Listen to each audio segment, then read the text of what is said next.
나는 속이고 내가 더 나은 사람이라고 믿는 사람을 위해 남편을 떠났습니다. 제가 틀렸고 지금은 후회하고 있습니다. 잔디는 항상 반대편의 잔디가 더 푸른 것은 아니다. 가끔 눈에 보이는 것은 멀리 떨어진 곳에 쌓인 하수일 수도 있습니다. 저는 6년 전 대학에서 전 남편 데이비드를 만났습니다. 우리 둘 다 22살이었고 갑자기 불꽃이 튀었다고 말하는 것은 과소평가일 것입니다. 2년 동안 사귀고 난 후 그는 나에게 결혼을 제안했고 나는 수락했습니다. 데이비드는 지적이고 재미있고 매우 창의적인 사람이었습니다. 그는 디지털 애니메이션을 전공했고 자신의 말처럼 디지털 월트 디즈니 가 되기를 열망했습니다. 그는 자신이 창조한 세계와 자신의 마음속에 있는 등장인물을 너무나 자세하게 설명하는 방법을 가지고 있어서 누구나 경외감을 느낄 수 있었습니다. 우리가 졸업한 후 그는 자신의 전문 분야에서 일자리를 찾는 데만 집중했지만 특히 애니메이션 분야에서 엔터테인먼트 업계에 진출하는 것은 어렵다는 사실을 우리는 곧 깨닫게 되었습니다. 결혼식을 위해 우리는 고국을 떠나 할리우드에 가까운 캘리포니아로 이사했습니다. 저는 교육학을 공부했고 그는 대형 제작사에 들어가려고 프리랜서 애니메이션 일을 했습니다. 초창기에는 업계에 진출하려고 할 때 이런 식의 일이 벌어진다는 걸 받아들였지만 시간이 지나면서 낙관주의는 비관주의로 바뀌었습니다. 로스앤젤레스의 물가는 싸지 않고 교사 급여와 구할 수 있는 몇 안 되는 일자리에서 얻은 수입만으로는 장기적으로 생존할 수 없을 것입니다. 저는 그의 진전 없음에 점점 더 참을성을 잃었고 이는 곧 분노로 바뀌었고 결국 우리 결혼 생활의 모든 면에 영향을 미쳤습니다. 이런 상태로 3년이 흘렀고 마침내 큰 성공을 거둘 것 같았을 때 아무 일도 일어나지 않았습니다. 그럼에도 불구하고 그는 자신의 노고가 결국 보상받을 것이라고 믿으라고 간청했습니다. 나는 그것을 알 수 있었습니다. 하지만 모든 증거에 따르면 우리는 간신히 떠다니고 있었습니다. 이 무렵부터 우리의 관계는 틀어지기 시작했습니다. 그리고 제가 취소라고 말할 때는 오히려 바닥 없는 구덩이에 빠지는 것을 의미합니다. 데이비드의 꿈이 제 악몽이 되어버렸고 저는 때때로 그와 함께 있는 것을 참을 수가 없었습니다. 그는 깨어있는 모든 순간을 제가 말했듯이 어리석은 프로젝트에 몰두해 있었습니다. 우리는 데이트도 하고 친구들도 만나고 놀기도 했지만 데이비드가 애니메이션 분야에서 경력을 쌓을 수 없다는 사실이 나를 무겁게 짓눌렀습니다. 저는 체육관에 가서 좌절감을 풀기로 결심했고 2018년부터 2019년까지 그렇게 했습니다. 일이 없을 때는 체육관에 갔어요. 바로 그곳에서 저는 진정한 캘리포니아인인 케빈을 만났습니다. 처음에는 제 몸매가 전혀 엉망이 아니었는데 그게 케빈의 관심을 끌었던 것 같아요. 우리는 언제나 그렇듯이 비공식적인 대화로 시작했고 대화가 진행되면서 그의 관심은 점점 더 집중되었습니다. 나는 그가 무슨 짓을 하는지 알았지만 그를 막지 않았습니다. 나는 데이비드와의 삶에 매우 불만족했다. 그는 내 몸이 어떻게 변하는지 알아차리고 깊이 감사해했지만 나는 그 애정에 보답하지 않았습니다.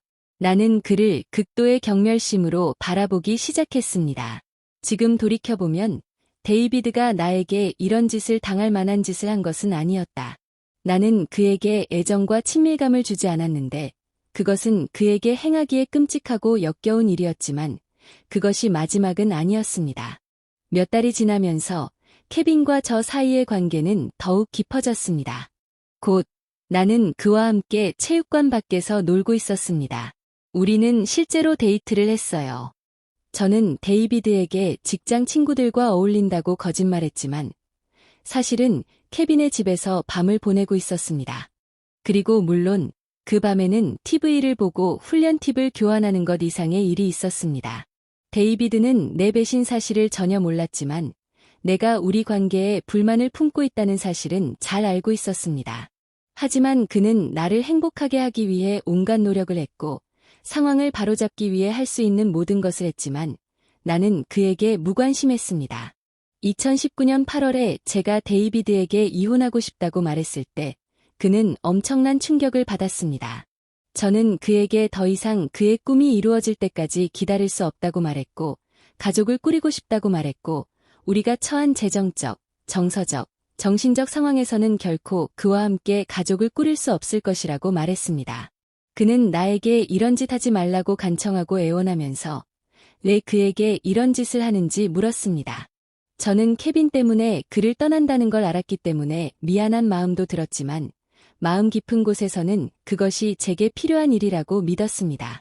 우리는 아직 20대였고 그는 이걸 극복할 수 있을 겁니다. 우리는 본래 함께할 운명이 아니었어요. 그것이 내가 나 자신에게 한 변명이었습니다. 우리가 함께 사는 동안 나는 이혼할 때 그를 파괴하지 않기로 결심하고 결혼 생활에 내가 가져온 것의 절반만 요구했습니다. 우리는 별다른 자산도 없이 원룸 아파트에 살고 있었기 때문에 처음부터 이룰 수 있는 게 별로 없었습니다. 그 사이에 그와 우리의 친구들과 우리 가족들은 케빈에 대해 아는 게 있었어. 하지만 케빈은 내가 결혼했고 결혼 생활이 위기에 처해 있다는 것을 알고 있었습니다.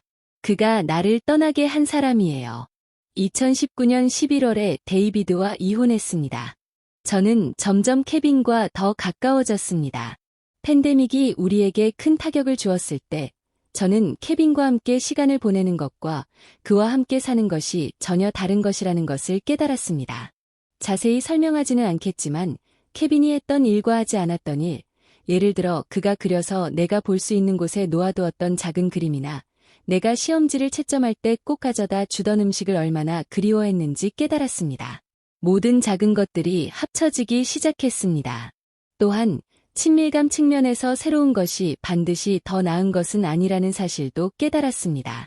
그는 나에 대해 성적으로 알아야 할 것들이 있었지만 알고 싶어 하면서도 알아보려고 하지 않았습니다. 우리는 그저 함께 놀았을 뿐이에요. 그게 다였어요. 사랑이란 존재하지 않았어요. 외부적으로 공유된 순간은 결코 없었습니다. 그리고 지금 나는 그와 함께 격리되어 있었습니다. 처음 몇 달 동안은 제가 옳다고 스스로 확신했습니다. 하지만 2020년 6월에 제가 엉뚱한 일을 저질렀다는 사실이 깨닫기 시작했습니다. 하지만 제가 이 사실을 모든 사람에게 말한 것은 바로 그 무렵이었습니다. 내 새로운 관계는 상상할 수 있듯이 파괴적이었을 것입니다.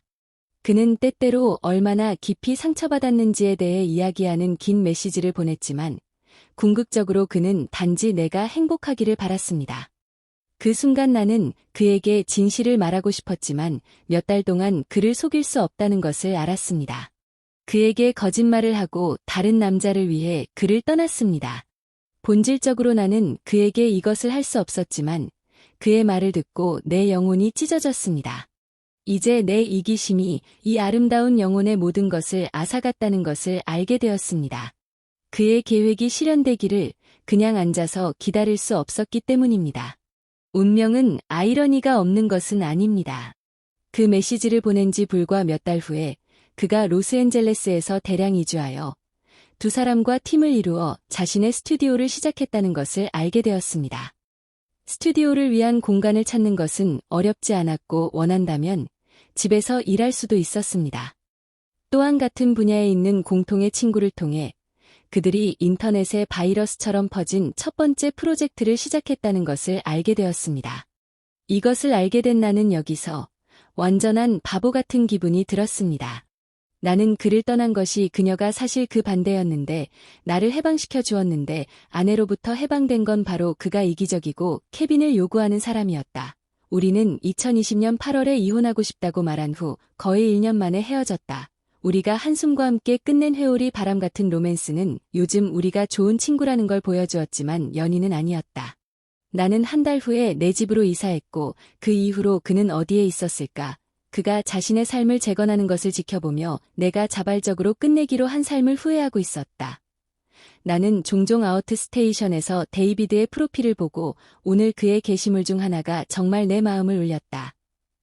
작품의 제목은 내 뮤즈였고 카산드라 21이라는 워터마크가 있는 여성 초상화의 완전한 세부 묘사였다. 그가 나의 초상화를 그렸을 때 나를 부르던 이름이었다. 그의 뮤즈, 카산드라는 누구든 간에 그녀는 내가 부서진 모든 조각을 주워 모은 것이 분명했다. 나는 태그 중 하나를 클릭했다. 놀랍게도 그녀도 데이브만큼 재능 있는 디지털 아티스트라는 것을 알게 되었고, 그래서 내가 없는 동안에도 그는 자신의 것을 시작하기 위해 집중했다. 스튜디오와 그의 창의적인 본성을 내가 할 수 있는 것보다 더 많이 공유하는 여성. 나는 그를 상처 입히고 무덤까지 영원히 그를 떠난 것에 대해 느끼는 후회를 짊어질 것입니다. 그 그림을 보고 얼마나 어리석고 완고하고 눈멀었을 수 있었는지 관찰한 후 이 게시물을 만들었습니다. 모르겠어요. 이 게시물을 올리는 것으로 얻을 것이 있는지 모르겠습니다. 나는 그를 결코 다시 가질 수 없고, 그가 아직 마음을 바꾸지 않았더라도 그는 결코 나를 다시 받아들이지 않을 것입니다. 그가 진실을 알게 된다면 나는 너무 많은 고통과 그리움이 느껴집니다. 나는 사실 비교할 수 없었을 때 더 나은 선택이라고 생각했던 것을 위해 그를 떠나기로 선택했습니다. 나 자신의 이기적인 욕구로 인해 내 인생의 사랑을 잃었습니다. 나는 이것을 반성하고 배우기 위해 여기에 있으며, 나는 게시물을 클릭함으로써 가혹한 비판에 노출되고 있다는 것을 잘 알고 있습니다. 나는 이미 매일 겪고 있는 일보다 나쁘지 않습니다. 나는 지난 몇 달 동안 일반적으로 내 감정을 다루기 위해 치료를 받았지만 이 감정은 신우의 가슴에 와 닿는 것처럼 나를 강타했습니다.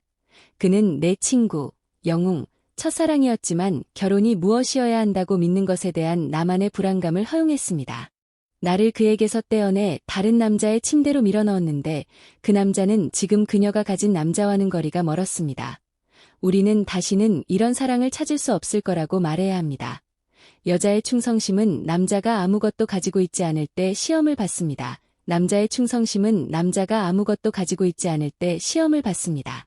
그는 모든 것을 가지고 있습니다. 제가 관찰할 수 있는 한 가지는 이 여성의 낭만적인 관심사가 그 사람의 개인적 성공과 100% 일치한다는 것입니다. 만약 그가 큰 성공을 거두었다면 그녀는 결코 그를 떠나지 않았을 것이다. 그녀는 그를 진심으로 사랑한 적이 없었고, 그가 이제 성공했기 때문에 모든 것을 후회할 뿐이에요. 이 영상이 마음에 드셨다면 좋아요와 댓글을 남겨 채널에 대한 지지를 보여주세요. 지금까지 시청해주셔서 감사합니다.